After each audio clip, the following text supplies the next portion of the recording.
Students, let us start on page number 29. The necklace part number 2 मधील 28 पान number आपण पाहिलं. 28 पान नंबरच्या नंतर 29 पान नंबरवरती आपण सर्वांनी मिळून वाचन करू. So they begged the jeweler not to sell it for 3 days, and they made an arrangement that he would take it back for 34,000 francs if the other necklace was found before the end of February. They have taken the decision. Mr. and Mrs. Loisel have taken the decision, and they stated, and they begged the jeweler not to sell it for 3 days.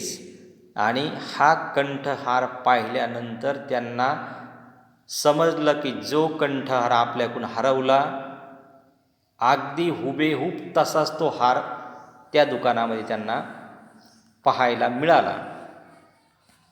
मग त्यांनी त्या दुकानदाराला विनंती केली, not to sale it, याला विकू नका, for 3 days, 3 दिवस नंतर आम्ही येऊ, तुमचे पैसे देऊ आणि त्याला घेऊन जाऊ, परंतु 3 दिवसाकरता त्याला विकू नका, 3 दिवसापर्यंत विकू नका. And they made an arrangement that he would take it back for 34,000 francs if the other necklace was found before the end of February. आणि या फेब्रुवारी महिन्याच्या शेवटपर्यंत जर आमचा हार आम्हाला सापडला तर तुमच्याकडून आम्ही 36ला घेऊन जाऊ, 36,000 रुपयाला तुम्ही तो आम्हाला द्या, परंतु आमचा जर हा हार सापडला तर आम्ही तुम्हाला तुमच्याकडून घेतलेला हार देऊ आणि 36च्या ऐवजी तुम्ही आम्हाला 34,000 रुपये पाठीमागं द्या. अशा प्रकारचा एक करार, there was an arrangement which was decided between the shopkeeper and mister and missus Loisel. त्यांच्या दरम्यान हा करार झाला का आम्ही तो मागं देऊ, त्याचे पैसे तुम्ही आम्हाला द्या, म्हणजे 2,000 रुपये तोट्यावरती तो आम्हाला चालेल. Loisel had 18,000 francs which his father had left him. Loisel had 18,000 francs which his father had left him. लॉयसलच्या वडिलांकडे त्यांच्याकडं 18,000 francs म्हणजे 18,000 francs उपलब्ध होते. He would borrow the rest, आणि उर्वरित जी रक्कम होती म्हणजे 34,000 रुपये, 34,000 वजा 18,000 रुपये म्हणजे 19, साधारणतः 17 दोणे 34, आणि यांच्याकडं 18,000 रुपये होते, म्हणजे साधारणतः आणखीन 19,000 रुपये जर ते टाकले तर त्यांना उसने जर कोणाकडून घेतले तर त्यांचं हे काम भागू शकत होतं. ही would borrow the rest, BORROW, borrow म्हणजे उसने घेणे. अँड ही डीड बॉरो, आणि त्या पद्धतीने mister Loisel borrowed the remaining money from his friends. He gave notes, made ruins, agreements, dealt with every type of money lender. Then he went to get new necklace and laid down on the jeweler's counter 36,000 francs. आणि अशा पद्धतीने 18,000 रुपये त्यांच्या वडिलोपार्जित त्यांना मिळाले. उरलेली रक्कम मिस्टर लॉयसलने उसनी घेतली मित्रांकडून, आणि त्या दुकानदाराचे हे सगळे पैसे त्याने दिले आणि तो हार त्यांनी घेतला. When madam Loisel took the necklace back, madam Forestier said coldly. You should have return it sooner. I might have needed it. अगं, तो हा कंठहार 1 दिवसाकरता म्हणून नेलास आणि तब्बल 1 आठवडा तू लावलास याला मागे देण्याकरता. मला याची मागे गरज होती. तो हा लवकर आणून द्यायला हवा होता. असे शब्द ऐकल्याबरोबर madam लॉयसल became very horrible because from then on Matilde or Madame Loisel became very frightened. She became very horrible. तिला भयंकर दुःख झालं अशी मैत्रीण बोलल्यामुळं. ऑफ ए व्हेरी पुअर, आणि गरिबीला लाज नसते अशा पद्धतीला तिला तिची जाणीव झाली. But she played her part heroically. परंतु पुन्हा एकदा तिने कंबर कसलं आणि हिरोइकली म्हणजे वीराप्रमाणे ती आता राहू लागली. द ड्रेडफुल डेब्ट मस्ट बी पेड. आता हे आपल्यावर झालेलं कर्ज आता आपण फेडलं पाहिजे. She would pay it. They dismissed their maid. They changed their lodgings. They rented a garret under the roof. आता त्यांनी घरामध्ये जेवढ्या अनावश्यक गरजा होत्या त्या सगळ्या गरजा त्यांनी बंद करून टाकल्या. दे डिसमिस्ड देअर मेड सर्वंट. त्यांच्याकडं जी काम करण्याकरता मोलकरी नव्हती तिलाही तिनं बंद केलं.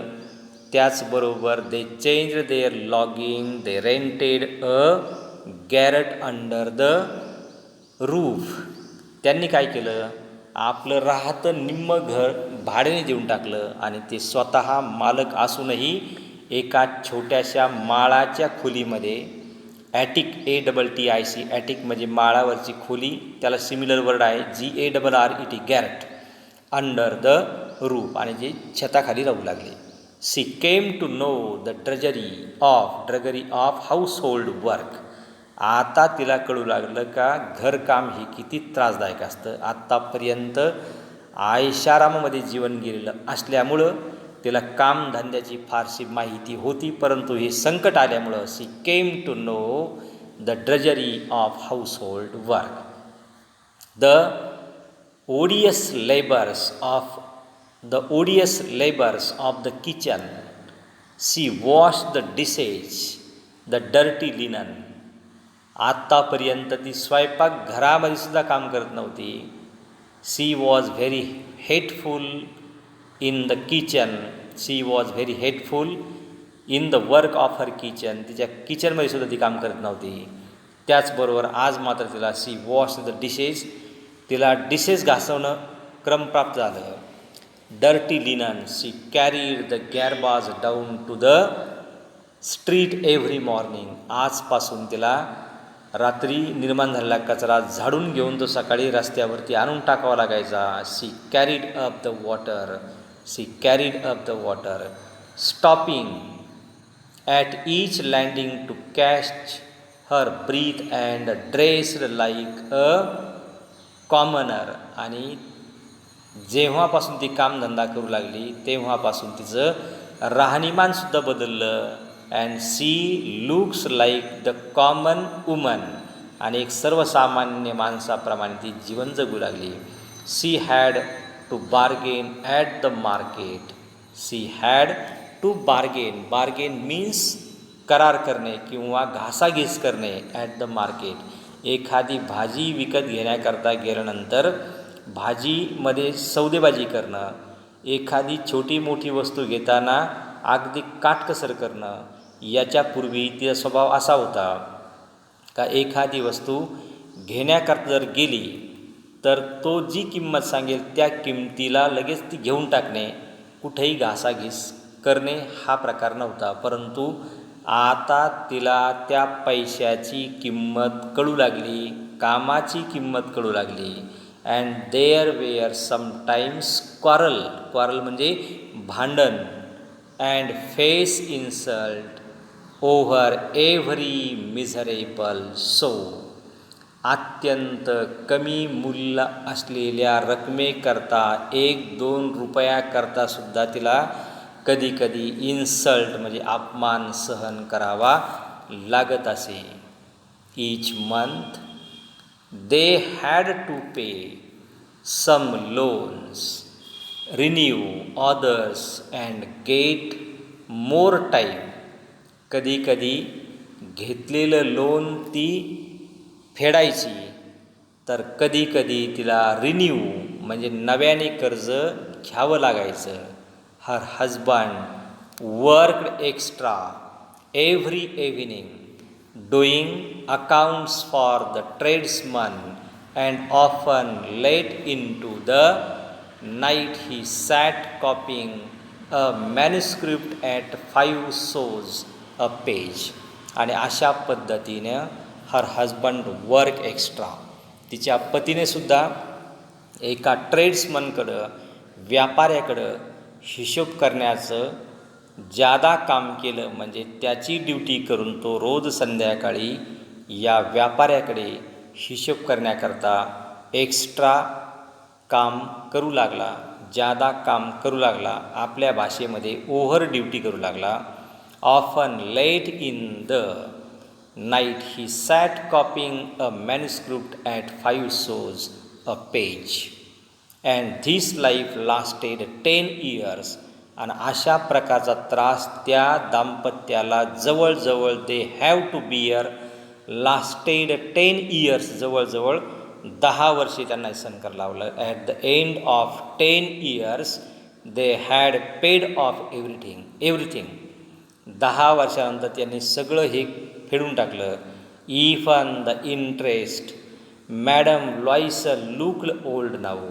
आणि हे सगळं काम करत असताना मॅडम लॉईसल लुक्ड ओल्ड, आता त्या फार वृद्ध किंवा म्हाताऱ्या दिसू लागल्या होत्या. Often she boarded, often she brooded. It means thought sadly over the past. आता ती फक्त एकच विचार करते, आपलं जीवन कसं होतं आणि कसं झालं कशामुळे. तर तिनं हा कंठहार उसना जर घेतला नसता तर कदाचित तिचं जीवन हे सुखी राहिलं असतं. परंतु अतिलोभामुळे तिचं जीवन हे दुःखामध्ये पडलं. What would have happened if she had not lost that necklace. जर हा कंठहार हरवला नसता तर कदाचित ही वेळ आपल्यावरती आली नसती. अशा प्रकारचा विचार, always she thought like that. ती नेहमी असा विचार करायची. How strange life is, how strange life is. जीवन हे किती विचित्र असतं, आश्चर्यकारक असतं. How fickle, how changeable, how little is needed for one to be ruined or saved. एखाद्याला तरण्याकरता किंवा एखाद्याला मरण्याकरता हे जीवन कशा पद्धतीचं आहे, एकदम आश्चर्यकारक. क्षणामध्ये नाशही पावतं आणि क्षणामध्ये वाचवलंही जाऊ शकतं. अशा प्रकारचे विचार या मिसेस लॉईसलच्या मनामध्ये म्हणजे मिसेस मॅटिल्डाच्या मनामध्ये सतत येत असायचे. अशा प्रकारचा एक भाग आपण पान नंबर 29 वरती we have seen it on page number 29. यानंतर पुढे पान नंबर 30 वरती आपण जाऊया. तोपर्यंत